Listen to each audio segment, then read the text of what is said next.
Listening test. You will hear a number of different recordings and you will have to answer questions on what you hear. You will have time to read the instructions and questions and you will be given time to check your work. All the recordings will be played once only. The test is in 4 parts. Now turn to part 1.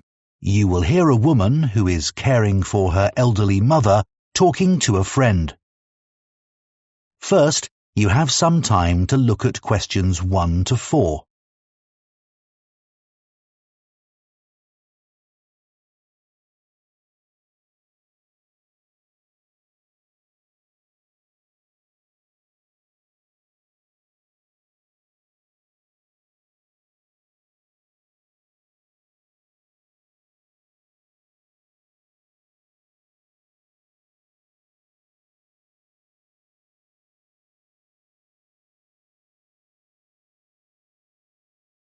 Now listen carefully and answer questions 1 to 4.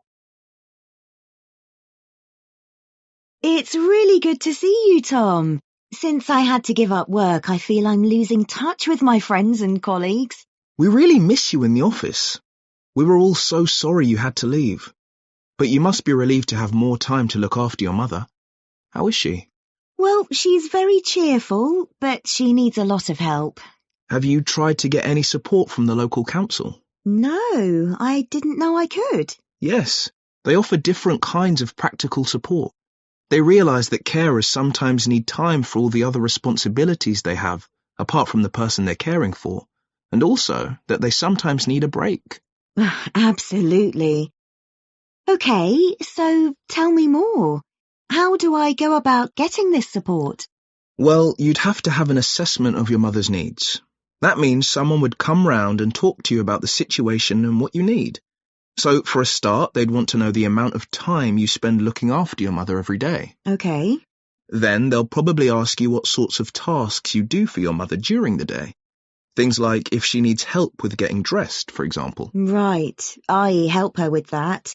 And also I help her get into the shower in the morning. Yes, that sort of thing. They'll probably ask you if you do the shopping for her and help her at meal times, and whether she can cope using money.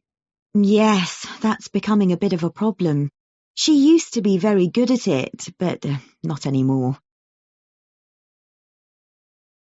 Before you hear the rest of the conversation, you have some time to look at questions 5 to 10.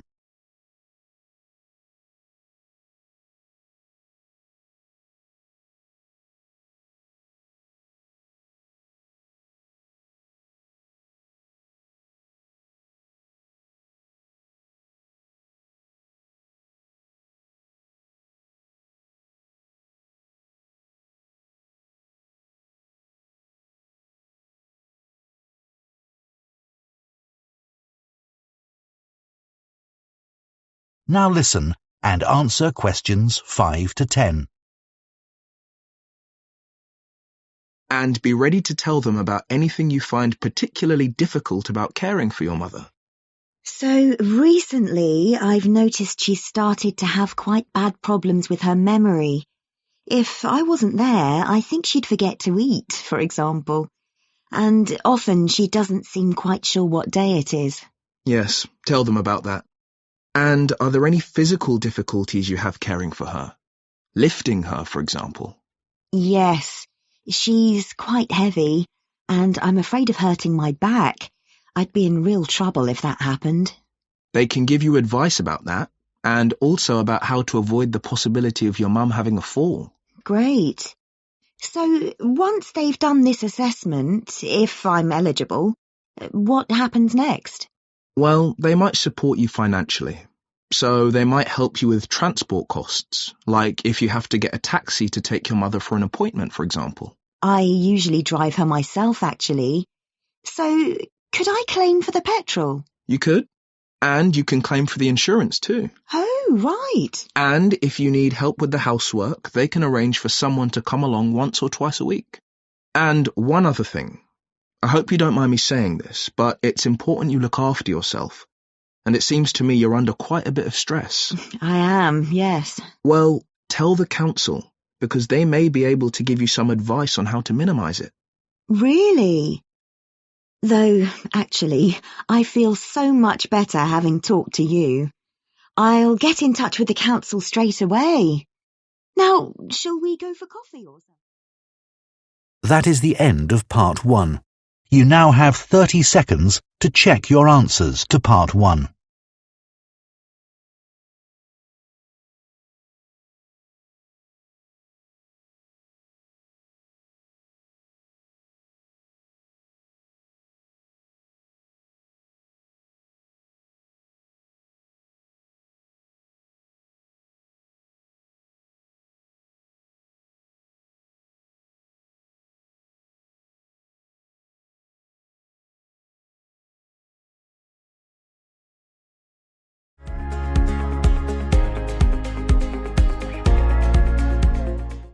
Part 2.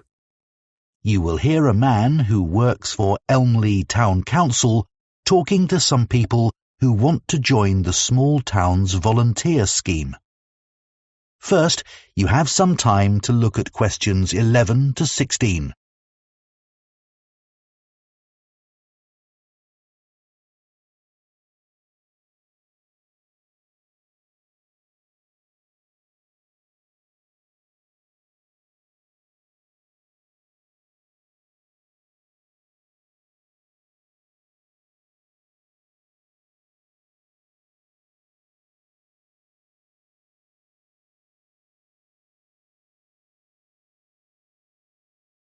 Now listen carefully and answer questions 11 to 16.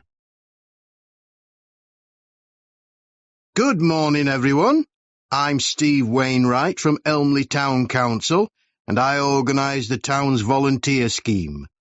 I'm delighted you're all interested in joining the scheme. Our volunteers help to create a sense of community among the many people who live in our historic town of Elmley, and make residents and visitors feel welcome at local events. First, I'll mention just a few of the activities that volunteers carry out. One is to walk around the town centre streets wearing our volunteer T-shirt. Tourists often ask how to get to a particular shop, and they might also be grateful for recommendations about what to visit. The town holds a large number of concerts each year, and part of the volunteers' role is to get everyone in the audience to the right place as smoothly as possible.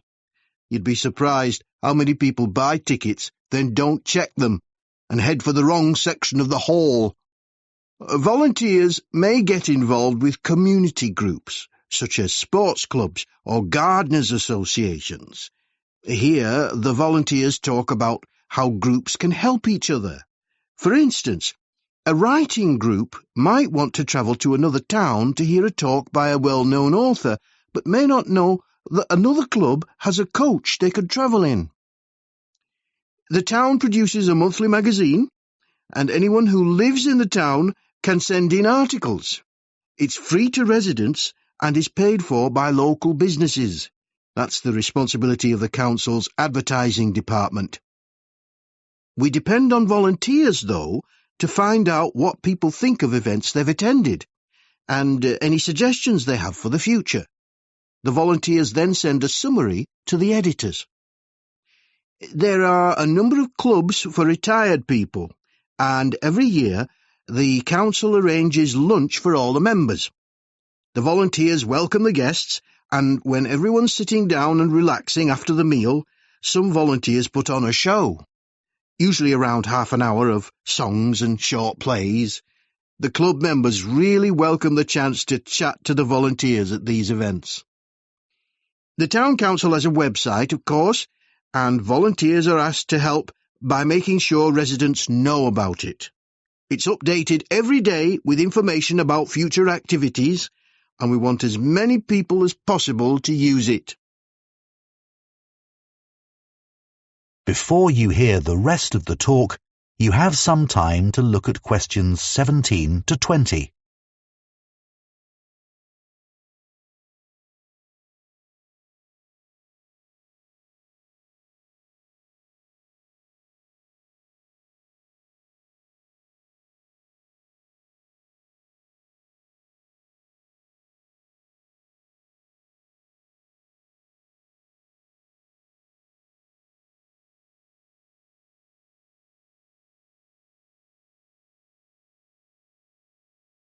Now listen and answer questions 17 to 20.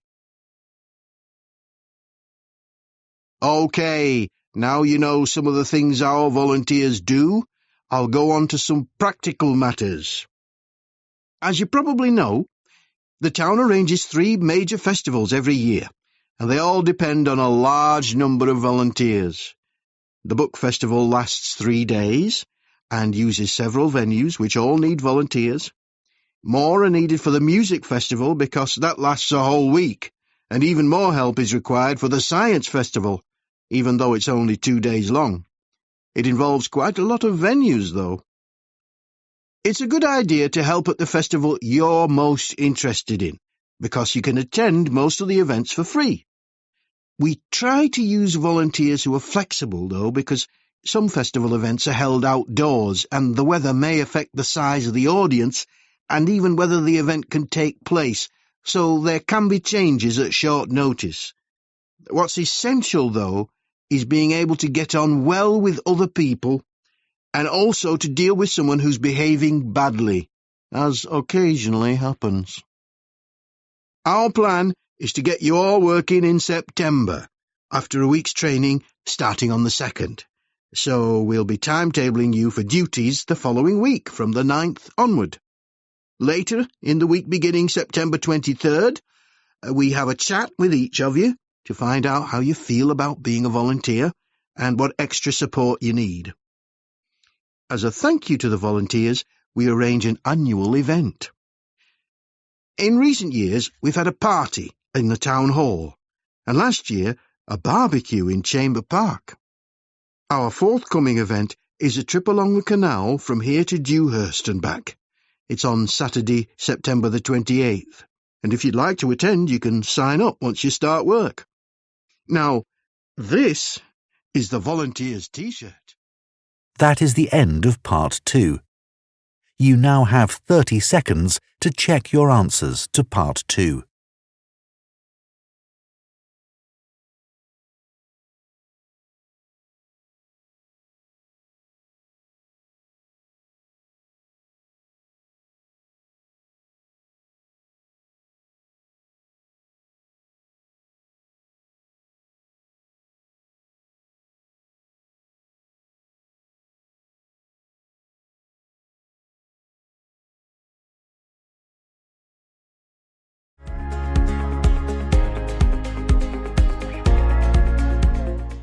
Part 3.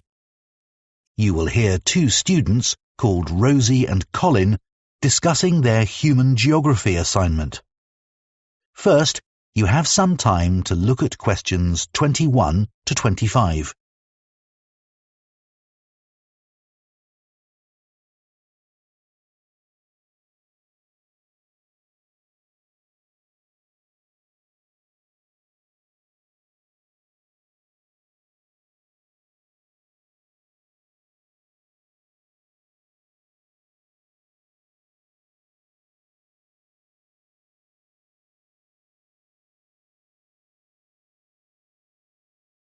Now listen carefully and answer questions 21 to 25. Colin, I'm really struggling to think of a topic for our human geography assignment. Me too, Rosie.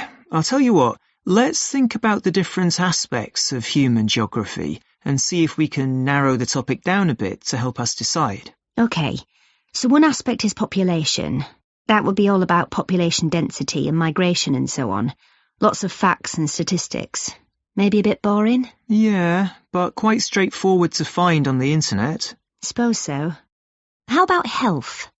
I'd never thought about the links between that and geography until Professor Lee gave us that lecture on cholera. How in the 19th century, a physician used street plans and plans of water supplies to find the source of a cholera epidemic. Yes, fascinating, wasn't it? Or we could do something more general, like economies. So how financial and commercial factors are linked to the physical environment? Yeah. I thought that had been taken off the syllabus for this year.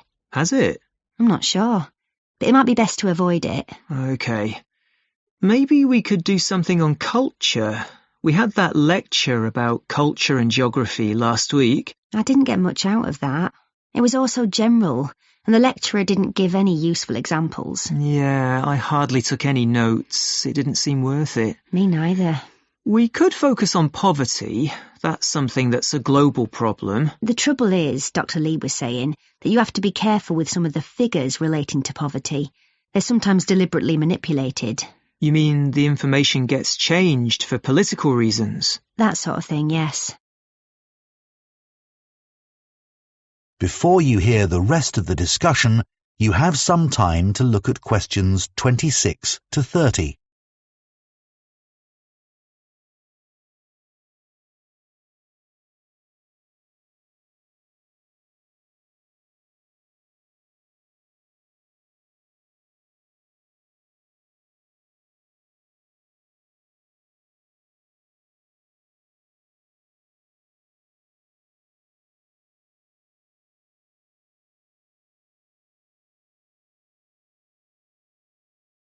Now listen and answer questions 26 to 30.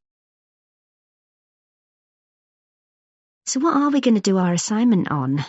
I'll tell you what, one of the possibilities we haven't discussed is urbanisation. And now over half the world's population lives in cities. That's really important. Okay, good idea, Rosie. Let's do that. I love living in a big city, but of course there are problems. Things like theft and robbery? Yes, but where I come from, that's linked to another more serious issue, which is that a lot of people don't have jobs. That's getting worse and worse. And we also still have quite a lot of people who are homeless, though that's not quite so bad as it was. It'd be nice to talk about some positive developments, like some of the new developments on the outskirts of cities. Yeah, they've opened some massive new shopping centres outside my city. Yeah, the same with mine, but it's meant a lot of the shops in the city centre are closing down. But the outskirts are ideal for buildings that need a lot of space, like for conferences. They've opened a couple of big ones. Yes, we've got some too. It'd be nicer to have more facilities for things like football too, but that's not happening where I live. Same in my area. We could include something about developing disused industrial sites. It seems like a good idea because you're not doing any harm to the natural environment. Yeah, but aren't the buildings architecturally significant? Not really. And what people forget is that they often used quite dangerous materials, chemicals and things, which haven't been properly cleared away, so the whole site has to be made safe. That can't be cheap, and I bet it's often not budgeted for. You're right. Have you read about Masdar City? In Abu Dhabi? Yes. It was designed to be a green city, wasn't it? That might be a good example of a city which set out to depend entirely on renewable energy. Yes, we should say something about that. It was designed to be totally pedestrianised too, wasn't it? With the transport underground. Yes, and they had big plans for recycling to reduce waste to the lowest possible level. But let's stick to talking about power sources. Then there's that eco-town in England, Green Hill Abbots. It set out to conform to the usual principles, sustainability and so on. A lot of people were against it at first. They said the plans were unrealistic. I'm not sure how far they've got with it. I'll check. Right. So it looks as if we have a sort of plan, and we can work from it. That is the end of part 3. You now have 30 seconds to check your answers to part 3.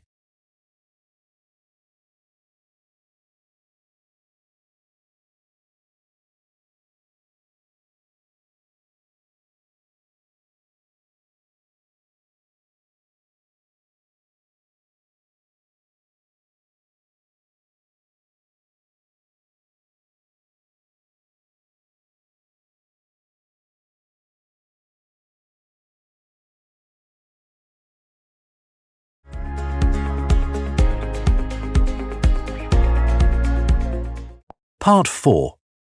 You will hear part of a food science lecture on fashions in food. First, you have some time to look at questions 31 to 40.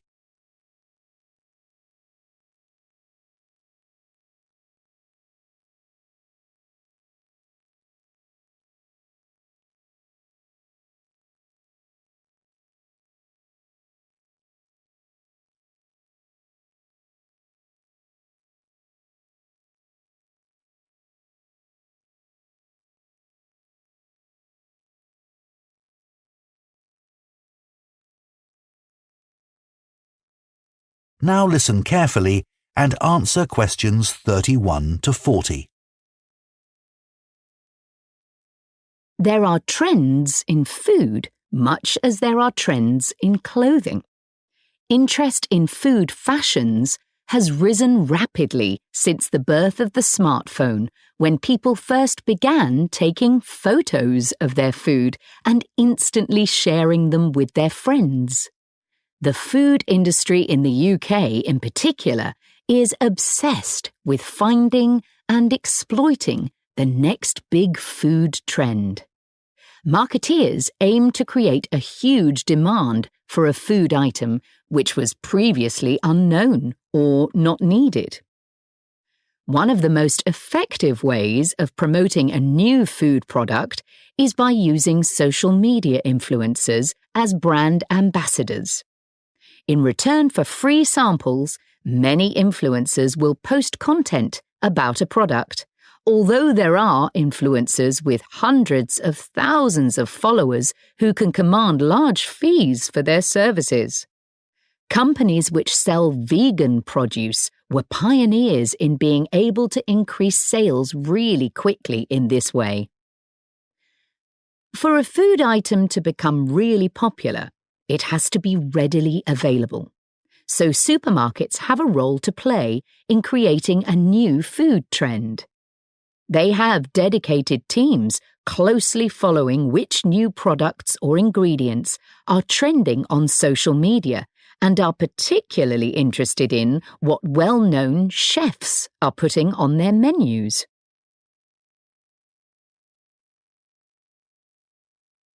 I'd like to look at a few examples of marketing campaigns which were really successful in launching a new fashion trend. Starting in the 1990s with the avocado. A British PR company was hired to raise its profile and stimulate demand. They paid for a group of journalists to travel out to South Africa to meet avocado farmers. Articles written following this visit helped to educate the British public about the avocado, which at this time was certainly not the daily staple it's since become. Advertisements were designed to promote the avocado as a superfood, rich in nutrients and therefore beneficial for health. Avocados became hugely fashionable, and within a few years, UK avocado sales had grown from £13 million annually to around £150 million, making it one of the most successful fresh produce campaigns in UK history. Oat milk is a recent example of a new product which became fashionable very quickly. Now there are many brands available, but one company which had early success was the Swedish brand Oatly. They attracted a lot of attention with a media campaign which used provocation as a way of getting their message across effectively. The fact that this campaign aggravated competitors producing milk from dairy cows was seen as a plus, as it helped to make oat milk seem cool.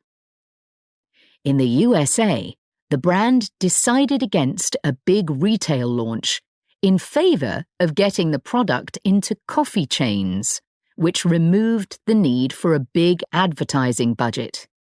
This proved far more effective than offering samples in supermarkets. Oat milk had an advantage over other alternative milk products, such as almond milk. Many consumers prefer it because it has less of an impact on the environment. It requires significantly less water to produce than other alternative milk products, and it also has a relatively low carbon footprint. Norwegian skrei, a rarely available seasonal fish delicacy, otherwise known as Arctic cod, is now found on the menus of Michelin-starred restaurants throughout Europe. The demand for skrei has been used by a food marketing agency to build the reputation of Norway's fisheries in general. Marketing surveys have shown that a significant number of shoppers now associate Norway with excellent seafood. Food trends can be considered a good thing in some ways, as they can benefit farmers and food producers enormously. The public can also be encouraged to buy things which are more sustainably produced. But ethical concerns have been raised about the effects a surge in demand can cause. Quinoa is a classic example. This plant is native to Peru, and when demand peaked some years ago, the price soared, making it unaffordable for local people. While the popularity of quinoa has benefited farmers financially, there have been other negative consequences. As demand grew, farmers began working the land all year round in order to produce more quinoa. One issue has been that the fertility of the soil decreased dramatically, which could potentially lead to desertification in some areas. Another example would be the case of... That is the end of Part 4.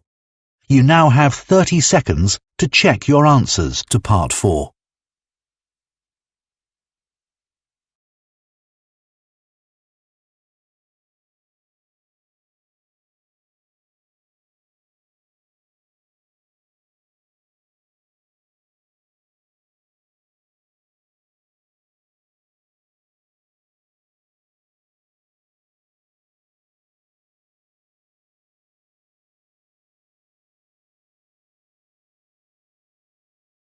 That is the end of the listening test.